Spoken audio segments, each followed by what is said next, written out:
चलते हैं श्रीमद् भागवत महापुराण। प्रसंग चल रहा है, देवराज इंद्र ने अपने गुरुदेव भगवान बृहस्पति जी का अपमान कर दिया। सभा में अप्सराओं का नृत्य हो रहा है, गंधर्वगण गान कर रहे हैं, बड़े बड़े ऋषि मुनि स्तुति कर रहे हैं, समस्त देवता लोकपाल सब बैठे हुए हैं। देवराज इंद्र की सभा लगी। गुरु बृहस्पति देव जी पधारे।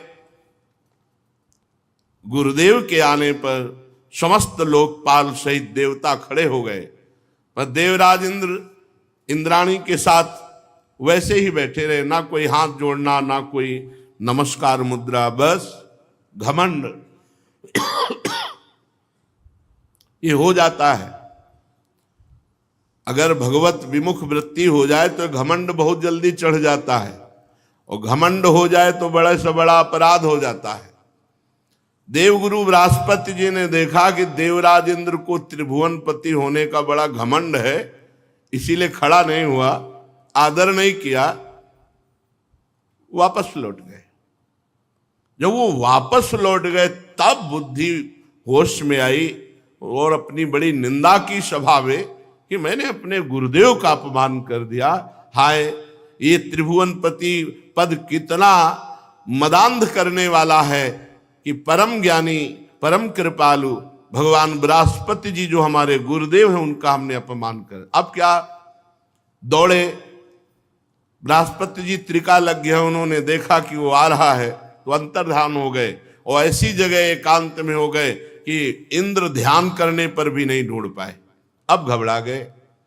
उनको घबराहट इस बात की हुई कि गुरुदेव नाराज हो गए, ये बात दैत्यों को पता चलेगी तो आक्रमण कर देंगे, और ऐसा ही हुआ। दैत्यजन भगवान शुक्राचार्य जी को गुरु मानते, बड़े पवित्र भाव से आराधना करके उनको अनुकूल कर लिया था। जे ही पता चला कि इनके गुरु से बिगड़ गई, बस फिर आक्रमण करके खूब मार काट मचाई, देवताओं को भगा दिया, देवलोक से देवताओं को भगा दिया। देवराज इंद्र कुछ मुख्य देवताओं के साथ ब्रह्मा जी के पास गए, ब्रह्मा जी से विनय की। ब्रह्मा जी ने कहा तुम्हारा गुरु अपराध बन गया, अब तुम किसी को गुरु बनाओ और वो तुम्हारी रक्षा का भार ले, समर्थ हो तो तुम विजय प्राप्त कर सकते हो। तो ब्रह्मा जी से प्रार्थना की कि हमारा गुरु बनने योग्य कौन है त्रिभुवन में?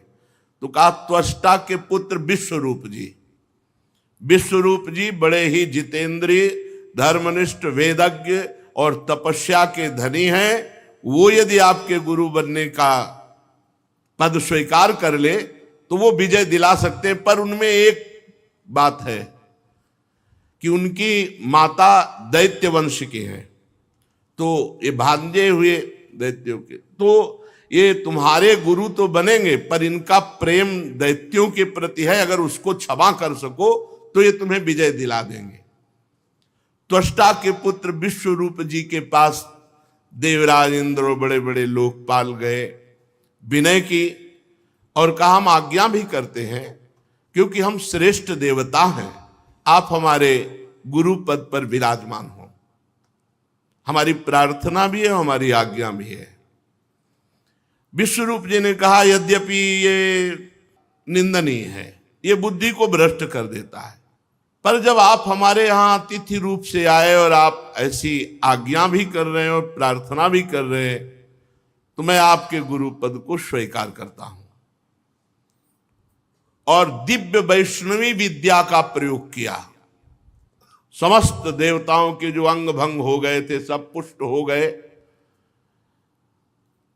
और वैष्णवी विद्या के बल से पुनः देवराज इंद्र को स्वर्ग पर स्थापित किया और कहा मैं एक कवच का गायन करता हूं, जैसा कहूं वैसे आचमन अंगन्यास करन्यास करके फिर तुम्हें कोई भी भेद नहीं सकता, कोई पराजित नहीं कर सकता, और उस कवच का नाम नारायण कवच है।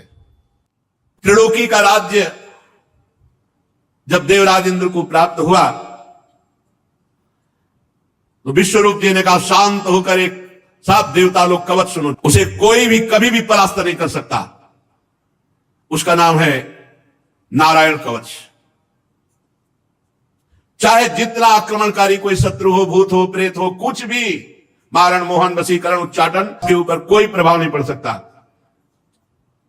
श्री सुखदेव जी कहते हैं, परीक्षित, देवराज इंद्र और समस्त देवताओं को नारायण कवच का उपदेश विश्वरूप जी ने किया। देवराज इंद्र किसी को कभी भी कहीं कोई भय का अवसर हो तो उसके कभी कोई भी आक्रमण, किसी भी तरह की हानि नहीं कर सकते। मंत्र का आक्रमण, अस्त्र का आक्रमण, कोई भी। स्नान करके, पवित्र होकर, पवित्र वस्त्र धारण करके, आचमन करके, हाथ में कुछ की पवित्री धारण करके उत्तर मुंह की ओर, उत्तर की तरफ मुंह करके बैठ जाए, और जब तक पूरा कवच का पाठ ना हो जाए तब तक बीच में टोके नहीं, बोले नहीं, कोई अन्य बात ना बोले, वही कवच का पाठ करे। समग्र ऐश्वर्य, धर्म, यश, लक्ष्मी, ज्ञान, वैराग्य परिपूर्ण भगवान नारायण, भगवान श्री हरि। बड़ी महिमा है इस नारायण कवच की। ध्यान करे, भगवान श्री हरि गरुड़ जी की पीठ पर अपने चरण कमल रखे हुए हैं।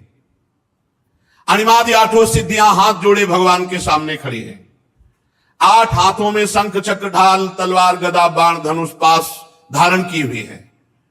ओमकार स्वरूप प्रभु ऐसे सामने ध्यान करके फिर शुरू करे, ओम हरिर्विदध्यान मम सर्व रक्षाम नस्तांग पदमा पतगेंद्र पृष्ठे दरारि चर्मा सिगदे सुचाप पाषाण दधानोष्ट गुणोष्ट बाहु। सब ओर से मेरी भगवान नारायण रक्षा करे। मत्स्य मूर्ति भगवान जल के भीतर जल जंतुओं से, और वरुण के पास से मेरी रक्षा करे। माया से ब्रह्मचारी रूप धारण करने वाले वामन भगवान और स्थल पर विश्व रूप त्रिविक्रम भगवान आकाश में मेरी रक्षा करे। जिनके घोर अट्टहास से दिशाएं गूंज उठी, गर्भवती दैत्य पत्नियों के गर्भ गिर गए, वे दैत्य युद्ध पतियों के शत्रु भगवान नरसिंह हमारी जंगल में, किले में, रणभूमि में, विकट स्थानों में मेरी रक्षा करें। अपनी दाढ़ों पर पृथ्वी को धारण करने वाले यज्ञ मूर्ति वाराह भगवान मार्ग में रक्षा करें। परशुराम भगवान पर्वतों के शिखरों पर लक्ष्मण जी के सहित भरत के बड़े भाई भगवान श्री रामचंद्र जी प्रवास के समय मेरी रक्षा करें। भगवान नारायण मारण, मोहन, भयंकर अभिचारों से, सब प्रकार के प्रमादों से मेरी रक्षा करें। ऋषि श्रेष्ठ भगवान नर गर्व से, अहंकार से मेरी रक्षा करें। योगेश्वर भगवान दत्तात्रेय जी योग के विघ्नों से, त्रिगुणाधिपति भगवान कपिल देव कर्म बंधनों से मेरी रक्षा करें। परम ऋषि सनत कुमार कामदेव से रक्षा करें। हयग्रीव भगवान मार्ग में चलते समय मेरी रक्षा करें।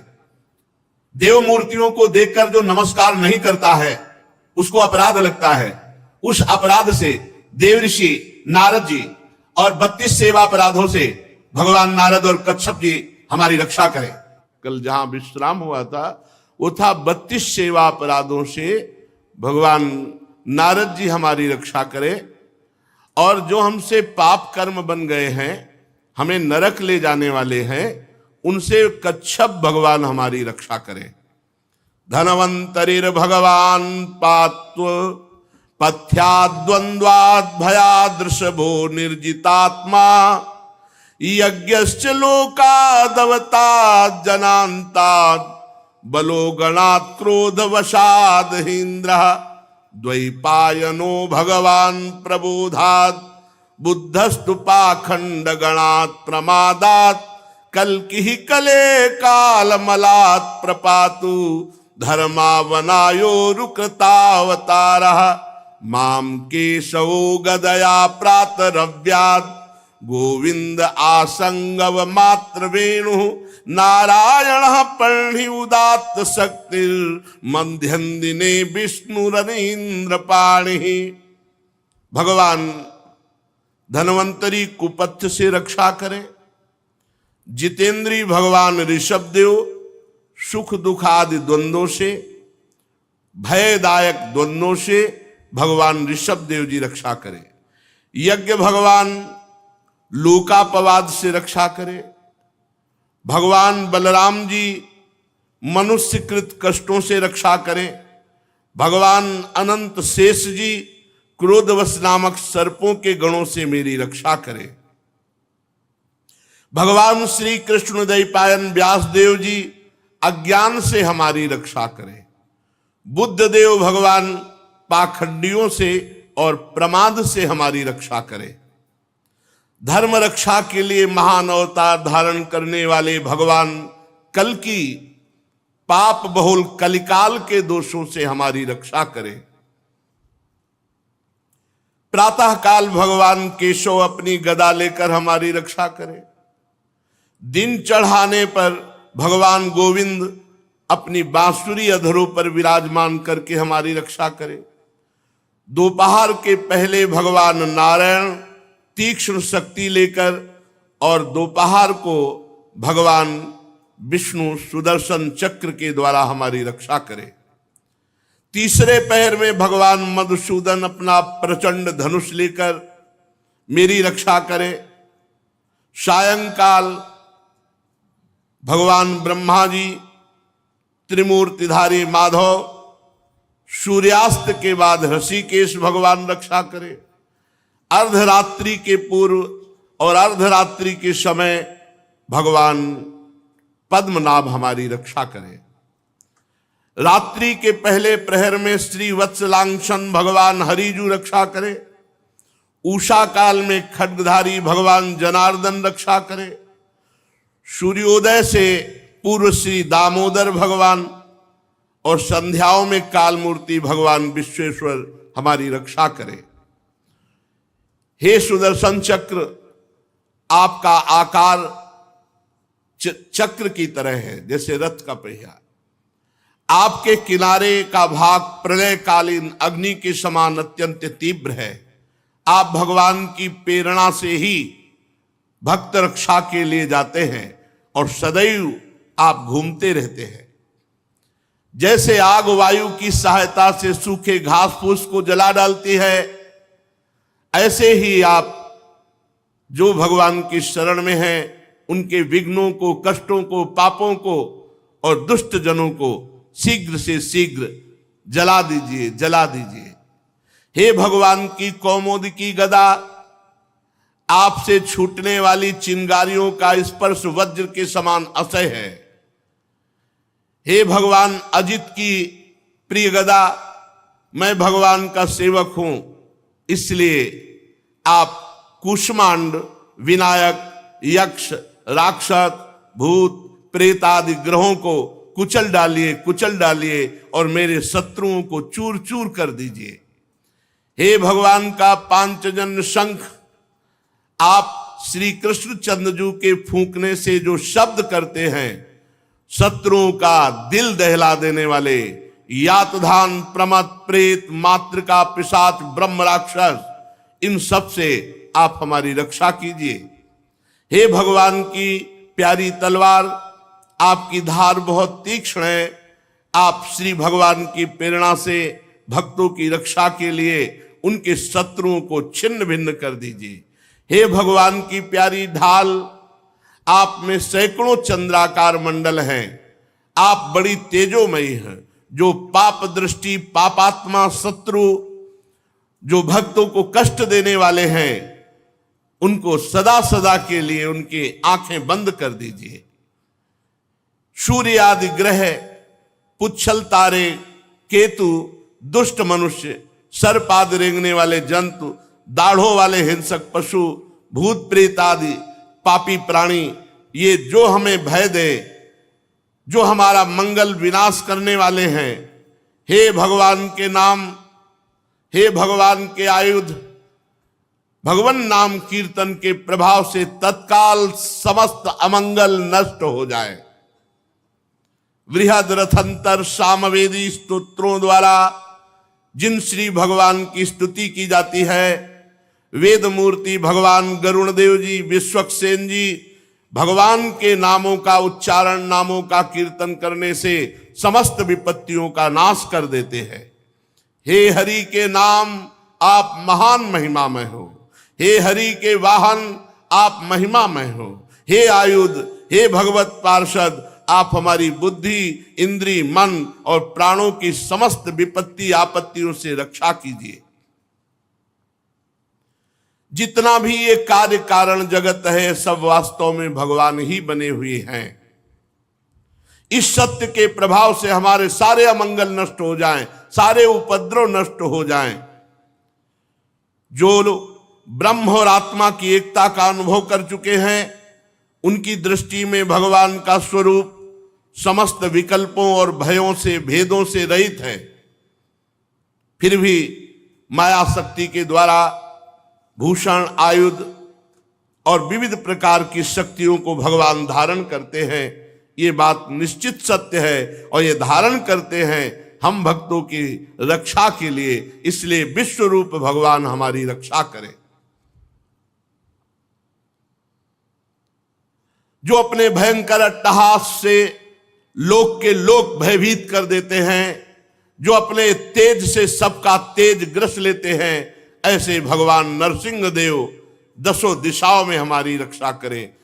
ऊपर नीचे, दाएं बाएं, बाहर भीतर जो हमारे शत्रु हैं उनसे हमारी रक्षा करें। विश्वरूप जी ने देवराज इंद्र से कहा, ये मैंने तुम्हें नारायण कवच सुना दिया, इस कवच को अपने में स्थापित करो, तुम सुरक्षित हो गए हो। अब अनायास तुम दैत्य उत्पत्तियों को जीत लोगे।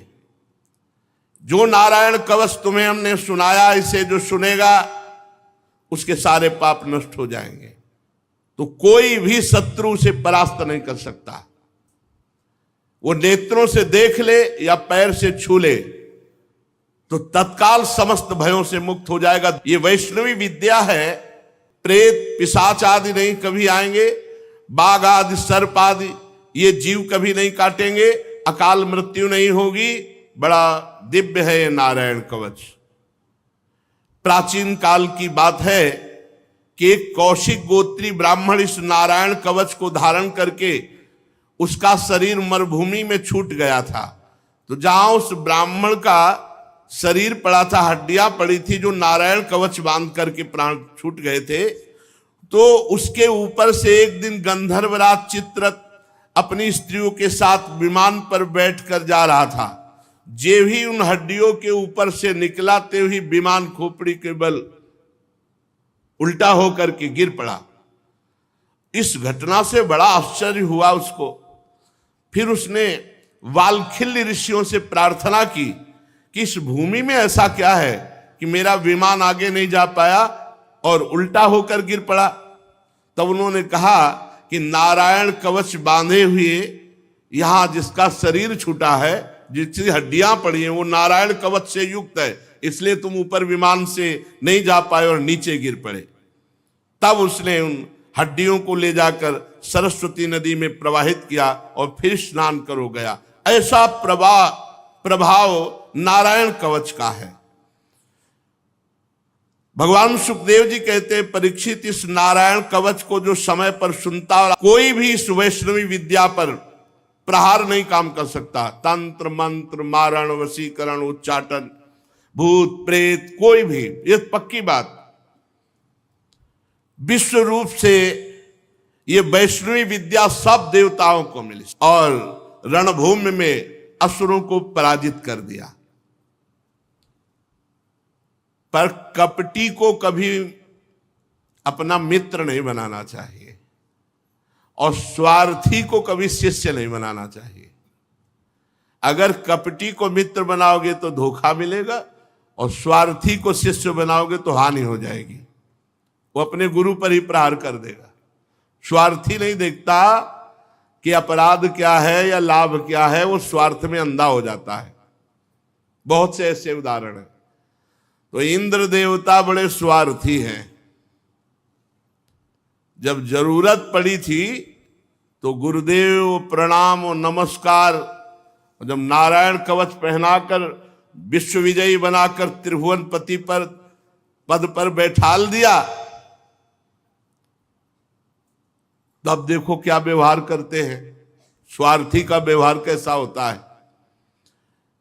3 सिर थे विश्वरूप जी के, 3 जैसे ब्रह्मा जी के 4 मुख, तो विश्वरूप जी के 3 मुख थे। एक मुंह से वो सोमरस पान करते थे, दूसरे से सुरा पीते थे, तीसरे से अन्न खाते थे। पिता इनके त्वष्टा थे, ये देवताओं में श्रेष्ठ है। इसलिए ये जब यज्ञ करते तो ऊंचे स्वर से देवताओं की वृद्धि हो ऐसा आहुति देते, और धीमे स्वर से दैत्यों की वृद्धि हो ऐसा आहुति देते, क्योंकि दैत्य कुल की माता थी, ये दैत्यों के भांजे हुए, और त्वष्टा देवता थे, उनके ये पुत्र थे। तो जब गुरु पद पे बैठे तो उच्च स्वर से आहुति देते देवताओं की बल वृद्धि हो, और धीमे स्वर से आहुति देते कि दैत्यों की भी, क्योंकि वो मामा है, माता उसी कुल की थी। देवराज इंद्र जब त्रिभुवनपति पद पर बैठ गए, नारायण कवच धारण कर लिया, विश्वरूप जी ने उनको जिता भी दिया। भले वो धीमे स्वर से आहुति पर गुरु पद में थे, तुम्हें जिता दिया, तुम्हें जो चाहिए वो मिल गया। देवराज इंद्र को सूचना मिली कि ये धीमे स्वर से आहुति देते हैं दैत्यों की बल वृद्धि की। इंद्र भयभीत हो गए। उन्होंने जाकर के बड़ी फुर्ती से तीनों खोपड़ी काट ली। गुरुदेव विश्वरूप जी की, बड़ा स्वार्थी, ये अक्षम्य अपराध। बस केवल एक बात से कि वो धीमे स्वर में आहुति अपने मामा की पक्ष में देते, उच्च स्वर से आहुति देवताओं की देते, क्योंकि देवता त्वष्टा उनके पिता थे और माता दैत्यवंश की थी। काट ली, देवराज इंद्र ने तीनों गर्दन काट ली। अब वो तो दिव्य महापुरुष, तो जिससे सोमरस पीते थे वो सर पपीहा, और जिससे सुरापान करते थे वो सर गौरैया, और जिससे अन्न खाते थे उससे तीतर। ये 3 पक्षी बन गए, पपीहा, गौरैया और तीतर। अब गुरु हत्या लग गई पीछे देवराज इंद्र के, ब्रह्म ऋषि और गुरु पद पे। पर यही एक कपटी को कभी मित्र न बनावे, स्वार्थी को कभी शिष्य न बनावे। स्वार्थी को स्वार्थ पूर्ति के लिए गुरु मानेगा, भगवान मानेगा, जहां उसका स्वार्थ पूर्ण हुआ फिर नहीं। विश्वरूप के जेव ही गर्दन काटी तो 3 पपीहा, गौरैया और तीतर, और ब्रह्म हत्या, गुरु हत्या देवराज इंद्र के पीछे। अब हटा सकते नहीं थे, इतनी सामर्थ्य नहीं थी। ब्रह्म हत्या ऊपर सवार हो गई, हाथ जोड़ करके कांपने लगे। बहुत उपाय किया, 1 वर्ष तक भयंकर पीड़ा, भयंकर कष्ट, कहीं ठौर नहीं। सिंहासन में बैठ नहीं सकते जाके। अब ये बड़े बड़े ऋषियों से पूछते हैं अपनी शुद्धि का उपाय। तब सब ऋषियों ने मिलकर के देवराज की जो गुरु हत्या करने पर ब्रह्म हत्या हुई उसके 4 विभाग किए। एक पृथ्वी को हिस्सा दिया, दूसरा जल को हिस्सा दिया, तीसरा वृक्ष को हिस्सा दिया, और चौथा स्त्रियों को हिस्सा दिया। ब्रह्म हत्या के 4 हिस्से कर दिए।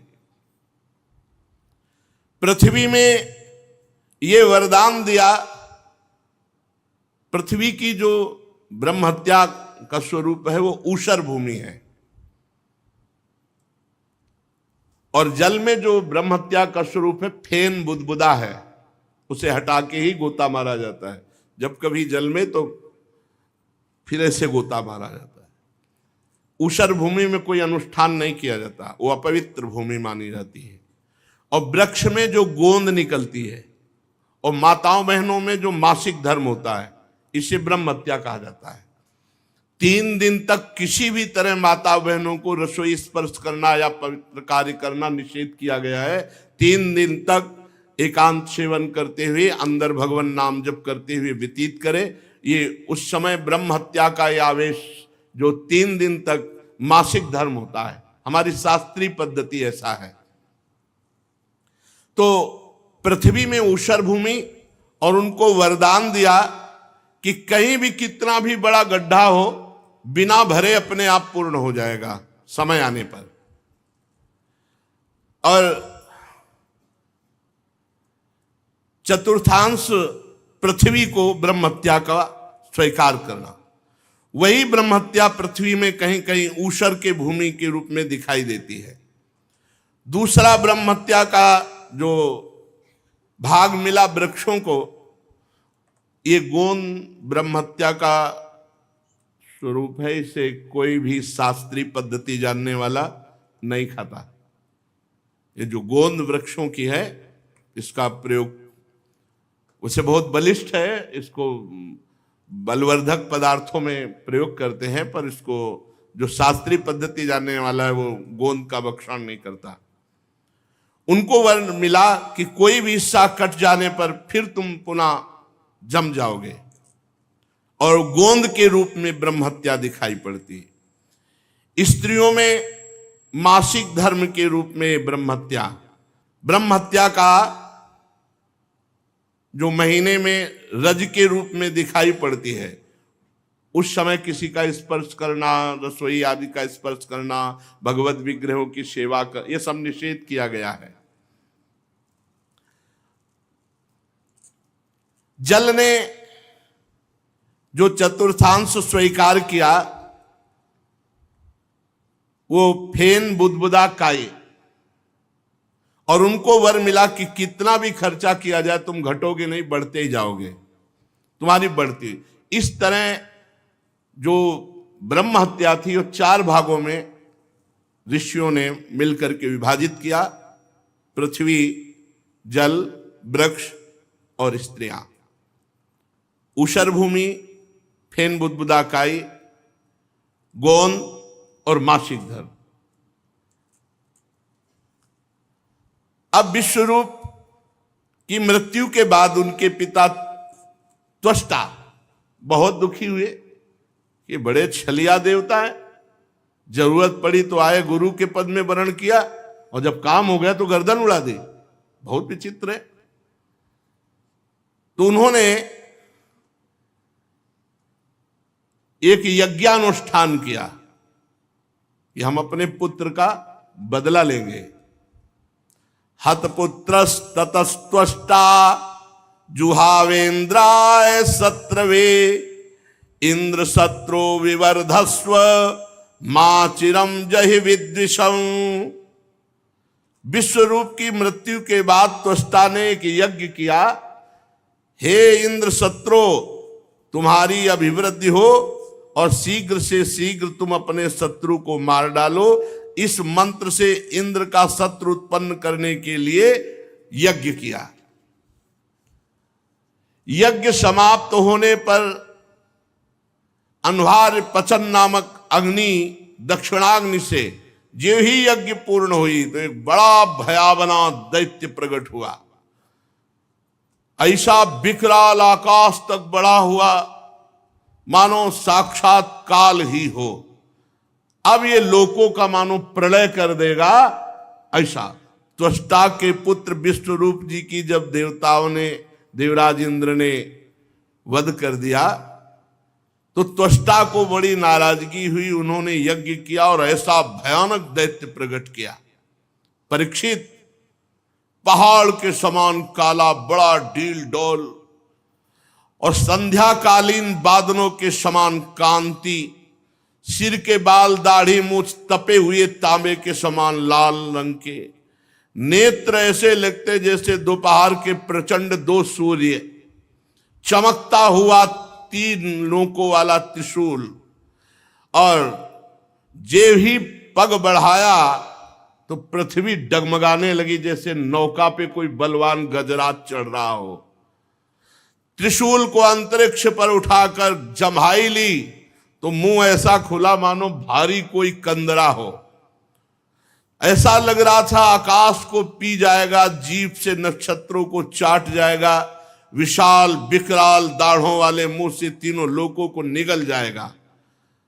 अब तो बड़े बड़े देवता थर्रा कर भागने लगे त्वष्टा की यज्ञ से प्रकट हुए इस विशाल दैत्य को देखकर।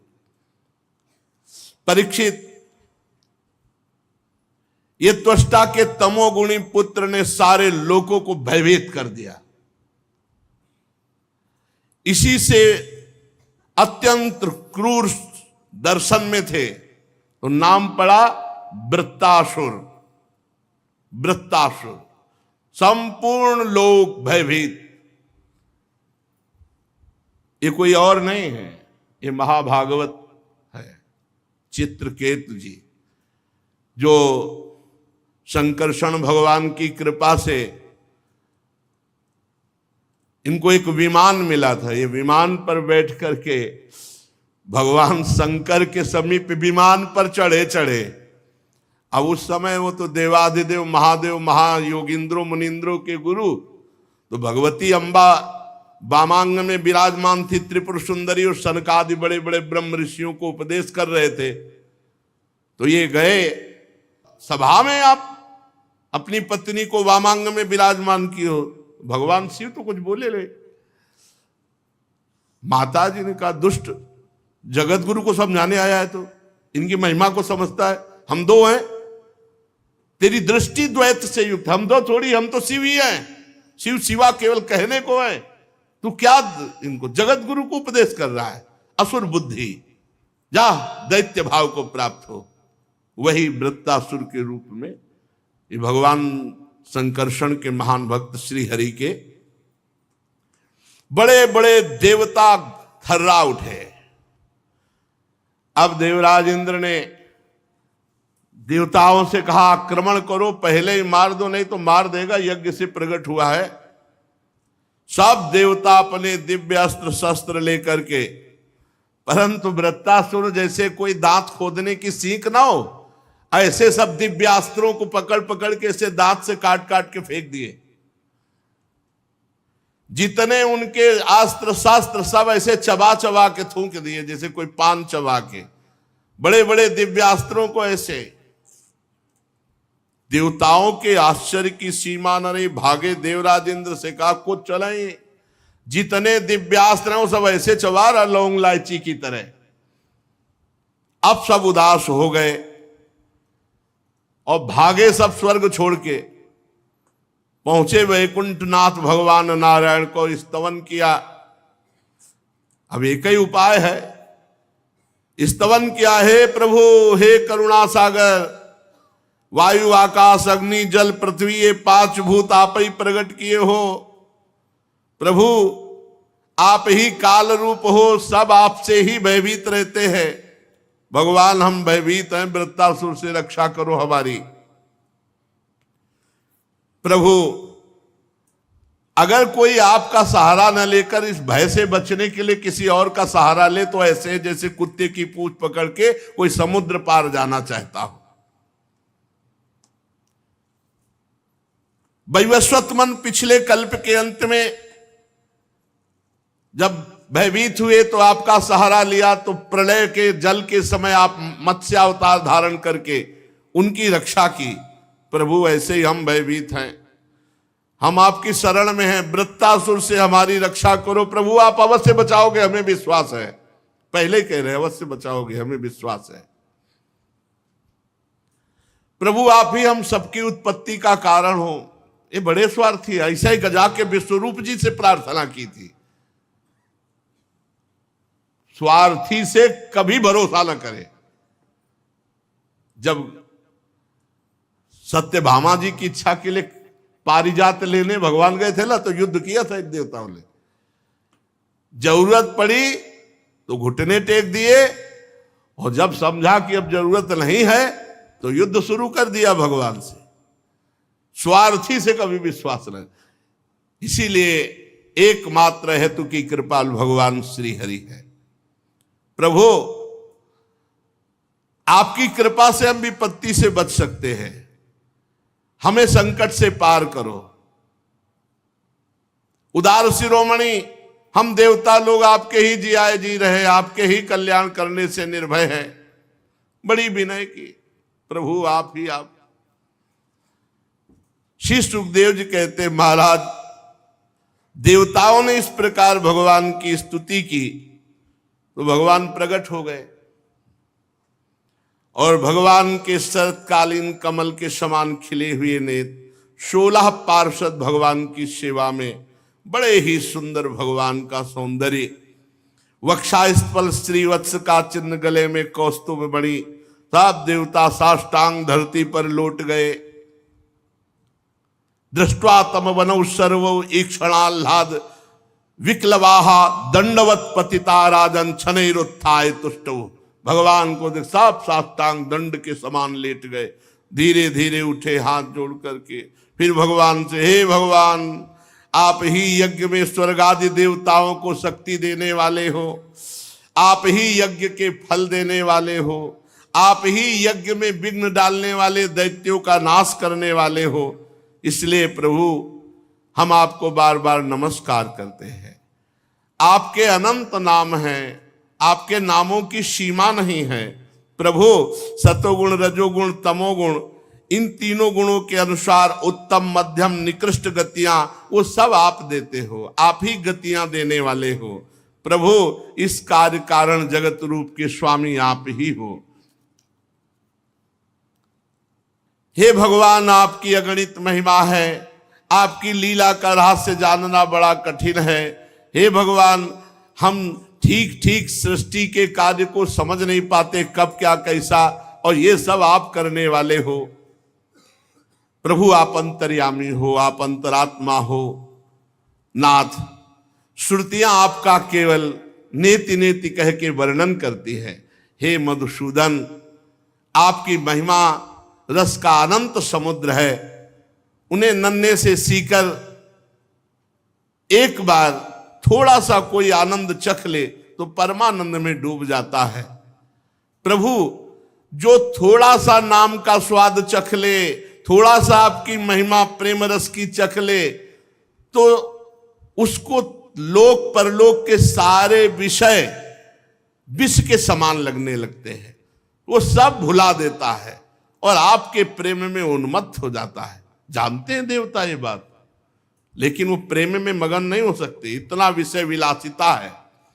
हे मधुसूदन आपके प्यारे भक्तजन आपके चरण कमलों की सेवा में मगन रहते हैं, और जो आपकी चरण सेवा में मगन रहते हैं, जन्म मृत्यु रूप संसार चक्र कभी उनको छू नहीं सकता। कल्याण का कल्याण हो गया। प्रभु आपकी महिमा त्रिलोकी में कोई गा सके ऐसा। आप हमारे पिता हैं, पितामह हैं, सब कुछ है, आप हमारी रक्षा कीजिए। हे प्रभु इस वृत्तासुर से हमारी आप रक्षा कीजिए। आप अचिंतेश्वर संपन्न जगत के परम गुरु हैं, सर्वशक्तिमान श्री कृष्ण। हम नहीं जानते कि कितना बल है वृत्तासुर का, पर इतना जानते हैं कि वो स्वर्ग को निगल सकता है। हमारे अस्त्र शस्त्र से सब चबा गया, अगर आप उपाय नहीं बताओगे तो स्वर्ग को निकल जाएगा, वो तीनों लोकों को ग्रस जाएगा। प्रभु आप मार डालो, प्रभु आपकी कीर्ति होगी, आप मार डालो, आपकी बड़ी प्रशंसा होगी। अब जब हे प्रभु हम आपको नमस्कार करते हैं, जब देवताओं ने भगवान की स्तुति इस तरह की तो भगवान ने कहा ठीक है हम आप पर प्रसन्न हैं। देव शिरोमणियों जब हमारा कोई आश्रय ले लेता है तो हर संकट से हम उसे बचाते हैं।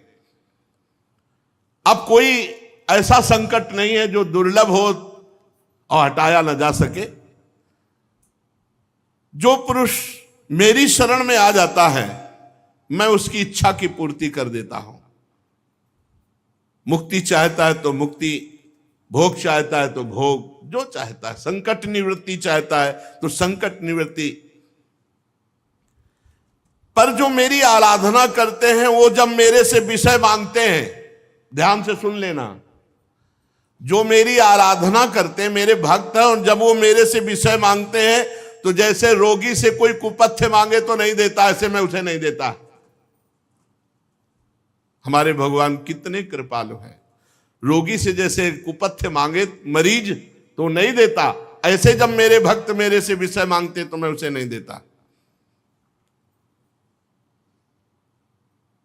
मैं वृत्तासुर को तो नहीं मारूंगा, लेकिन मारने का उपाय बता दूंगा। क्यों? भगवान का भक्त है। वृत्तासुर जी भगवान के भक्त हैं, बड़े अनन्य भक्त हैं।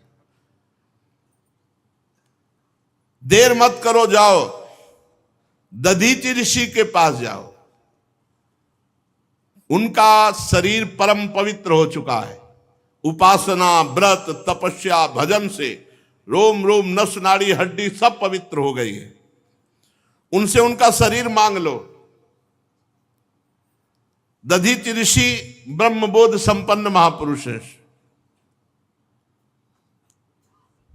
जो ही शरीर मांगोगे वो दे देंगे। ब्रह्मबोध संपन्न महापुरुषों को शरीर से तनिक भी प्रियता नहीं होती। अश्वनी कुमारों को घोड़े के सिर से उपदेश करने के कारण उनका एक नाम अश्वशिरा भी है। उनकी उपदेश की हुई अध्यात्म विद्या के प्रभाव से अश्वनी कुमार जीवन मुक्त हो गए हैं। जाओ अथर्ववेदी दधीचि ऋषि से ये जो नारायण कवच तुमने सुना, ये दधीचि ऋषि ने त्वष्टा को सुनाया, त्वष्टा ने विश्वरूप को, विश्वरूप ने तुम्हें, उसी से तुम विजय को प्राप्त हुए और उन्हीं विश्वरूप को मारा। इसीलिए त्वष्टा ने बदले के लिए इनको प्रकट किया है। जाओ तुम मांगो जाकर शरीर दधीचि ऋषि से, और अश्वनी कुमार को साथ ले जाना, वो अवश्य दे देंगे। फिर उनके शरीर से उनकी हड्डियां निकालना और उन हड्डियों को विश्वकर्मा के द्वारा एक आयुध अस्त्र तैयार करना। उस अस्त्र में इतनी सामर्थ होगी कि वृत्तासुर का सर काट लेंगे, अन्यथा कोई अभी तक अस्त्र ही नहीं है। दिव्यास्त्रों को तो लौंग इलायची की तरह वृत्तासुर जी चबा रहे थे। वृत्तासुर के मर जाने पर तुम लोगों को फिर से तेज अस्त्र, शस्त्र और संपत्तियां प्राप्त होंगी। जाओ, तुम्हारा कल्याण हो और संभावी जो मेरी शरण में आ जाता है उसके सारे संकटों की निवृत्ति हो जाती है। श्री सुखदेव जी कहते, परीक्षित, विश्व के जीवन दाता श्री हरि इंद्र और देवताओं को ऐसा आदेश देकर अंतर्धान हो गए। अब देवता लोग अथर्ववेदी दधीचि ऋषि के पास जाकर के साष्टांग दंडवत की और दधीचि ऋषि से कहा कि भगवान ने आदेश किया है कि आप अपना शरीर हमें दे दो। देवताओं की ये बात सुनकर दधीचि जी बहुत हंसे आनंद में और देवताओं से कहा, देवताओं, क्या तुम्हें बात पता नहीं कि सबको अपना शरीर कितना प्रिय है और मरते समय कितना भयानक कष्ट होता है? जब तक चेत रहता है तब तक असह्य पीड़ा होती प्राणों के त्यागने में, और जब मूर्छित हो जाता है तो बात अलग है। जीव को जगत में जीवित रहने की बड़ी इच्छा होती है। ये शरीर बड़ा अनमोल प्रिय वस्तु है और तुम मांग रहे हो कि शरीर दे दो। कौन होगा जो शरीर देने का साहस करेगा? ऐसी स्थिति में स्वयं भगवान आके मांगे तो भी देने के लिए तैयार कोई नहीं होगा। बड़ा शरीर प्रिय है, कहने की बात अलग है। धर्म के लिए अब कह तो रहे हैं, प्राणों का मोह त्याग करके काम विजयी बनो, क्रोध विजयी बनो, लोभ विजय हो। कैसे कहा जाए? शास्त्र कह रहे हैं, गुरु कह रहे हैं, भगवान कह रहे हैं, मान लो ना। ये बात परीक्षा के लिए कही थी। अब देवता क्या बोलेंगे? नहीं, दधीचि ऋषि ब्रह्म ऋषि है, इनको बिल्कुल शरीर से कोई लगाव नहीं। देवताओं ने कहा, ब्रह्मन आप ऐसा कैसे कह सकते हैं? आप तो बड़े उदार हैं। आप घबरा गए कि एक ही उपाय है, इनकी हड्डियों से बने, और वो कह रहे हैं हमें शरीर बड़ा प्रिय है, शरीर कैसे छोड़ा जाए? छोड़ने में तो बहुत कष्ट है। आप जैसे दयावान महापुरुष ऐसा कैसे कह सकते हैं? अरे भगवान ने आपकी प्रशंसा की है और आपका लोक में बड़ा यश होगा, बड़ी प्रशंसा होगी। और देखो जो बड़े महापुरुष होते हैं वो दूसरों के हित के लिए सब कुछ न्यौछावर कर देते। बड़े बड़े बुद्धिमान देवता है अपना काम बनाने में। भगवान इसमें संदेह नहीं कि हम लोग स्वार्थी हैं, कह रहे हैं, ये तो पक्की बात कह रहे हैं। भगवान इसमें संदेह ननु स्वार्थ परो लोको न वेद पर संकटम यदि वेद न याचेत नेतिना यदीश्वरा। भगवान यद्यपि हम लोग स्वार्थी हैं, आपका शरीर मांगने आए, पर आप विचार करो अगर हमारे ऊपर संकट न आया होता तो हम आपका शरीर न मांगते। अब प्रभु हमारी जितनी समझ है, हम बार बार आपसे घबरा रहे हैं कि ना न कह दे। प्रभु हमारी समझ नहीं काम कर रही। देने वाले को कितना विपत्ति और कष्ट सहना पड़ता है हमारी समझ में। हमें तो बस एक ही दिखाई दे रहा, आप हाँ बोलो हम आपकी हड्डी निकालें और अस्त्र बनावें। पर प्रभु मांगने वाले की भी विपत्ति पर ध्यान देना चाहिए। आप हमारी विपत्ति समझकर हमारी याचना पूर्ण कीजिए। दधीचि ऋषि ने कहा हम तो ये विनोद में केवल बात कर रहे थे, तुम लोगों के मुंह से सुनना चाहते थे कि तुम स्वार्थी हो, सुनना चाहते थे, इसीलिए हमने ये विनोद में बात कही। लो, जिस शरीर को सबसे प्रिय समझा जाता मैं अभी छोड़ देता हूं। ये महापुरुषों का देव शिरोमणियों, इस शरीर से दूसरों के लिए जो काम आ जाए शरीर, वही सबसे बड़ी बात होती है। नहीं तो क्या पेड़ पौधे और शरीर में क्या फर्क, अगर ये शरीर दूसरों के काम में ना आए। जिंदगी का परम रहस्य यही है कि जन्म से लेकर मरण तक कोई एक ऐसा तो कार्य कर लो जो दूसरे की रक्षा की हो, दूसरे के काम में आया हो। बड़े बड़े महात्माओं ने इससे बड़ा कोई धर्म नहीं बताया। परहित सरिस धर्म नहीं भाई। मनुष्य शरीर का सबसे बड़ा धर्म है किसी दुखी के दुख को दूर कर दो, किसी असहाय की सहायता कर दो, किसी बूढ़े के 2-4 साल कपड़े धो दो, उसका मल धो दो, उसकी सेवा कर दो। यही मनुष्य का शरीर का जो लाभ है। अब ये नौजवान आजकल के अपने बूढ़े माता पिता को जो अवसर मिला है परम धर्म का, उनकी सेवा न करके उनके डांट लगाते हैं, पीटते हैं, अवहेलना करते हैं, सब नरक गामी होते हैं। क्या कहा दधीचि जी ने? मनुष्य का शरीर धारण करने वाले का परम धर्म है कि जीवन में परोपकार बन जाए, परहित बन जाए दूसरे का। एक बार महाराज जी ने कहा कि अगर किसी की सोच धोने को मिल जाए, सेवा करने को मिल जाए, लंगोटी धोने को मिल जाए, कफ आदि फेंकने को मिल जाए, तो यह अहंकार नष्ट हो जाए। उनका खोजो, कभी सेवा मिल सकती है। गुरु प्रसाद से श्रीधर बाबा की सेवा मिली। सच्ची कहते हैं, जो दूसरों की सेवा से हृदय का अहम गलित होता है वो किसी और उपाय से नहीं होता। सेवा मिल जाए बस। कोई कराह रहा है, उसके बढ़िया सब कपड़े, अपवित्र कपड़ों को धो करके सुखाकर उनको पहनाना, उनको भोजन पवाना, भगवान की तरह उसकी एक किसी शरीर की सेवा मिल जाए 2-4 साल, पूरे जिंदगी के मल का सफाया हो जाएगा। बहुत बड़ा कार्य है पर सेवा करना। जगत का ये शरीर, ये धन, ये जन, ये बल, ये वैभव, ये सब क्षण भंगुर है। यदि ये किसी के काम में आ गया, यही सार्थक है, किसी के काम आ जाए। कितने दुख की बात है, मरण धर्मा शरीर से दूसरों का उपकार न करके दूसरों का शोषण करते हुए जो मरते हैं। बड़ी हानि कर ली, बड़ी हानि कर ली। दधीचि ऋषि ने समस्त देवताओं के सामने आंख मूंदी और ओम प्रणव का उच्चारण किया और शरीर छोड़ दिया। यह है समर्थ महापुरुषों की महिमा। परब्रह्म परमात्म तत्व में स्थूल शरीर को छोड़ करके विलीन हो गए। वो इंद्रिय विजेता थे, प्राण विजेता, मन विजेता, बुद्धि विजेता, तत्वमयी दृष्टि। और उनको पता भी नहीं चला कि हमारा शरीर कब छूट गया। ऐसे स्वरूप में स्थित महापुरुष लिखा है। जब वो शरीर छोड़ रहे थे तो उनको पता भी नहीं चल रहा था। जैसे केचुल छोड़ने में सांप को कोई कष्ट नहीं होता, अपने पुराने कपड़े छोड़ने में कोई कष्ट नहीं होता, ऐसी स्थिति।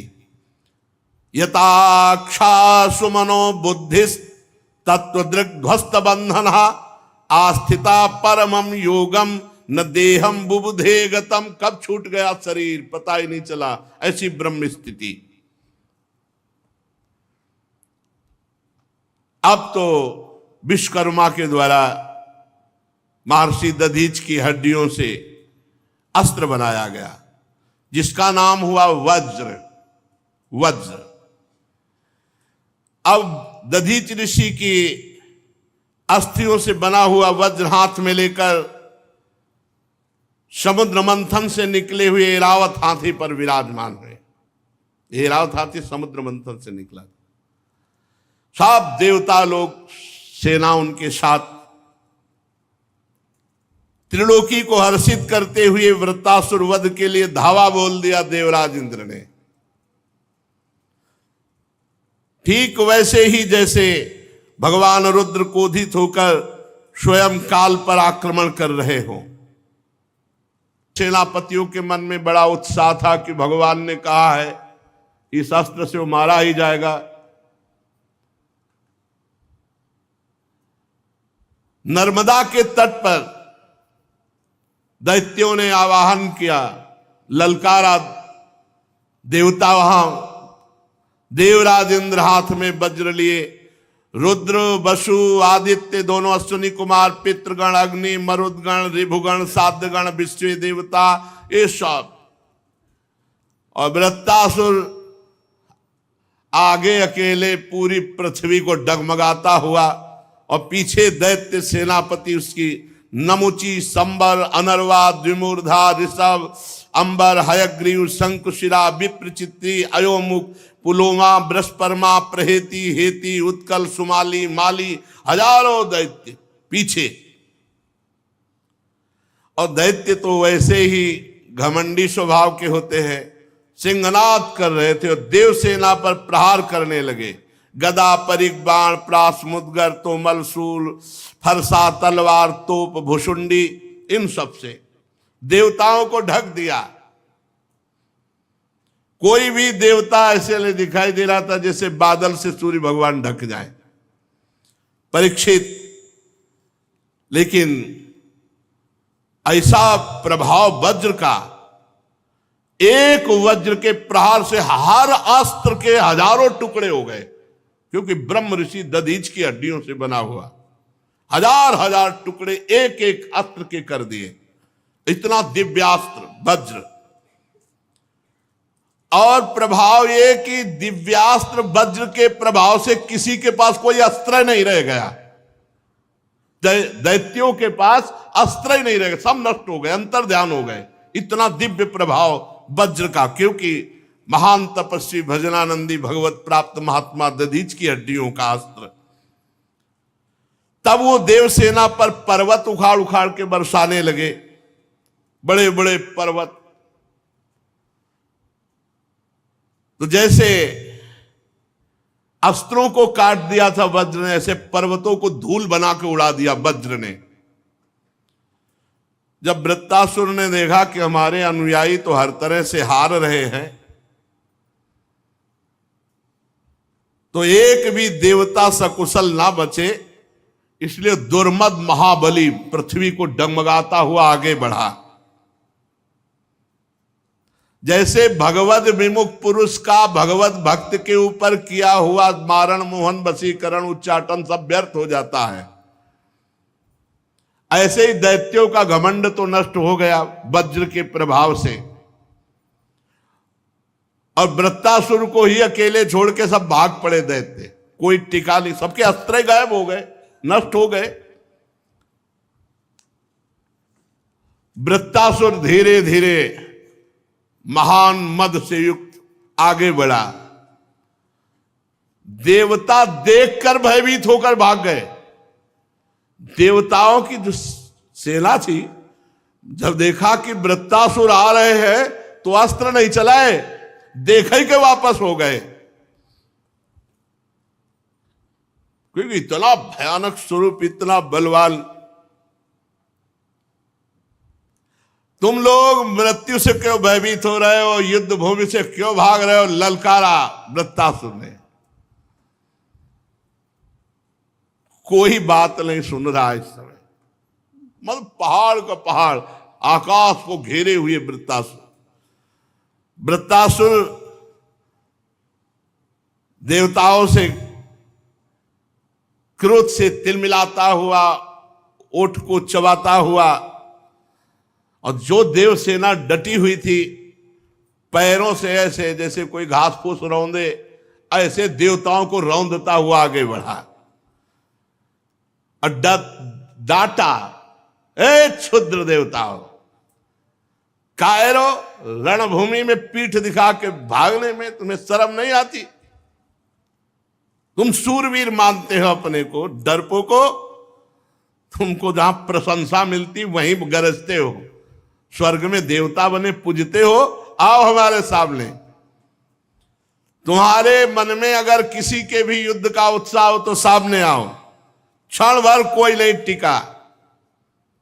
वृत्तासुर इतना बड़ा बलवान डील डोल का था कि देवता सब छोटे छोटे लग रहे थे, और क्रोध में जब सिंह अनाद किया तो अचेत हो गई देवसेना। वृत्तासुर जी ने गर्जना जब की तो मूर्छित हो गए देवता। देवता मूर्छित है, ऐसा लग रहा है जैसे बिजली गिर गई हो सबके ऊपर, और उनको पैरों से रौंदते हुए आगे बढ़ रहा है। मदोन्मत्त गजराज जैसे कोई नरकट का बन रौंद डाले, ऐसे मूर्छित देवताओं को। रणबाकुला वृत्तासुर हाथ में त्रिशूल लिए और नेत्र बंद किए भयभीत देवसेना को कुचल रहे थे पैरों से। वज्रपाणी देवराज इंद्र ये करतूत सह न सके और उन्होंने एक भयंकर गदा चलाई वृत्तासुर पे। वृत्तासुर ने देखा देवराज इंद्र ने गदा चलाई है तो बाएं हाथ से ऐसे पकड़ लिया, उसे मीस के फेंक दिया,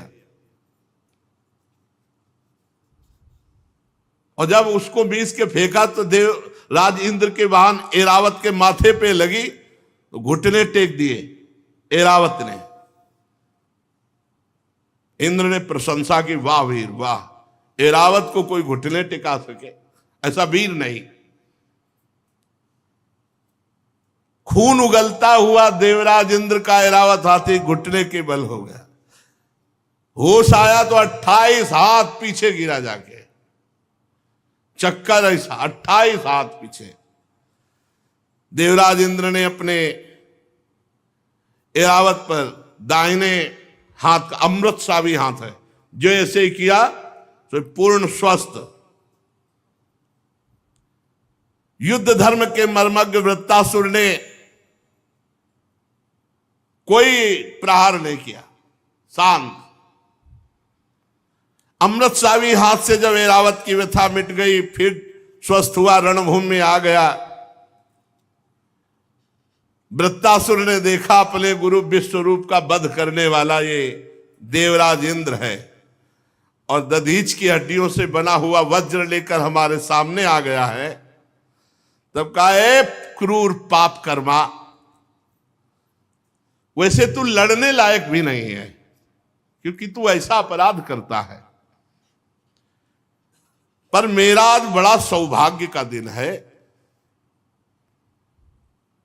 पहला सौभाग्य कि विश्वरूप जैसे ब्रह्म ऋषि गुरु के हत्यारे को आज मैं मारूंगा।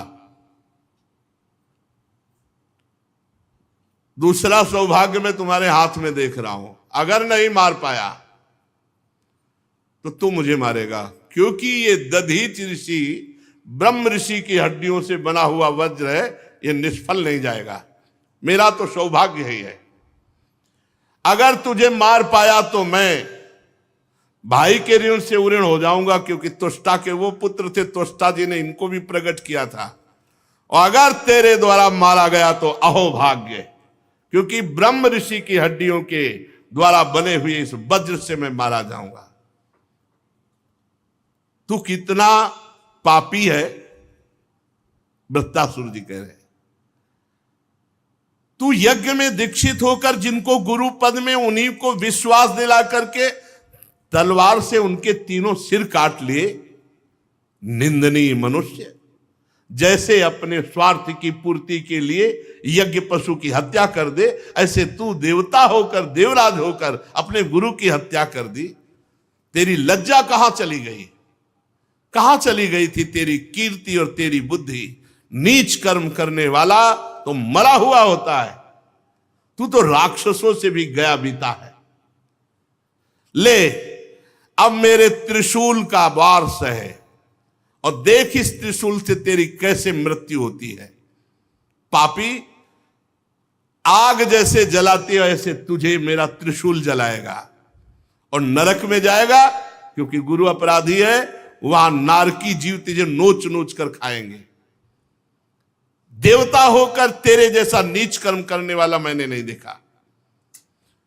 मैं अपने तीखे त्रिशूल से तेरी गर्दन काटूंगा और तेरे खून से अपने भाई को पितृ तर्पण करूंगा।